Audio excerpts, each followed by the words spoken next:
So now we're able to upload an image and we get this download URL. The next step now is to store that URL on Firebase, not here with this storage service, because it's now not a file that I want to store. It's instead some user metadata.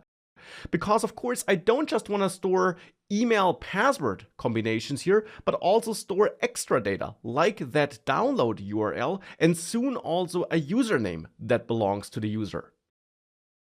Now at the moment, the only data we're storing is in the end the email and password through that Firebase auth package when calling create user with email and password. But this method doesn't allow us to add any extra parameters. It just wants an email and a password. If we want to store some extra data on Firebase, we have to do that through an extra Firebase service, which we also find in our Firebase project under build.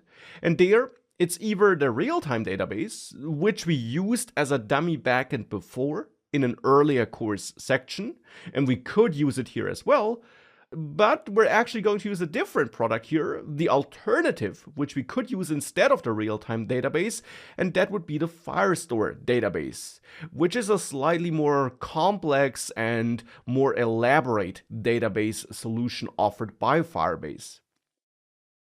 Now in my case here, I'm prompted to go to the Google Cloud Console, but there I actually then can choose switch to native mode.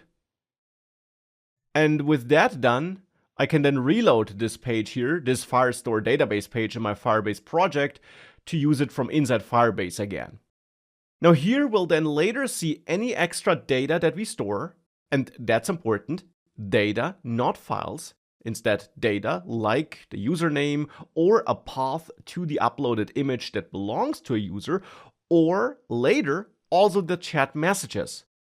Because later we're also going to use this Firestore database for storing the chat messages. For the moment, I want to use it to store some extra user data, and for that we need to set it up. And then under rules, I want to make sure that only authenticated users can read and write to that database, just as we did it for the storage service. And indeed here we should edit that rule in a similar way to what we did on the storage service.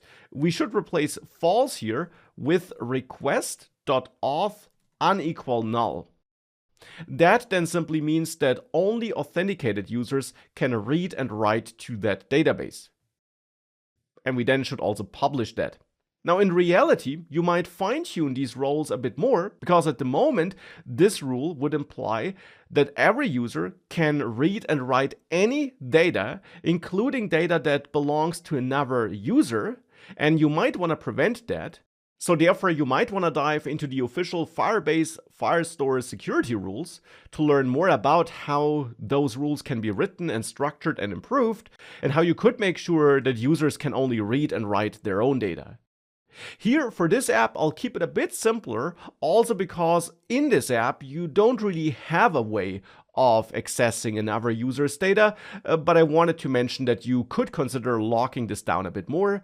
But here for this demo, this basic check will do, because this check at least ensures that no unauthenticated users can interact with that database. And with that, we got this Cloud Firestore database set up.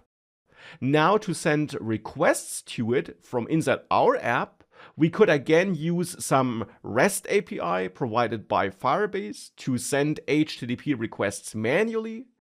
But just as we did it with user creation and logging users in and uploading an image, we're not going to do that. Instead, we're going to leverage another Firebase package to make our life a bit easier here. For that, to install that extra package, we should again run flutter pub add, and then the package name is cloud_firestore. That's the official package provided by Firebase to interact with that Firestore database. And with that package installed, we can now use it in our project to send that extra data to Firestore.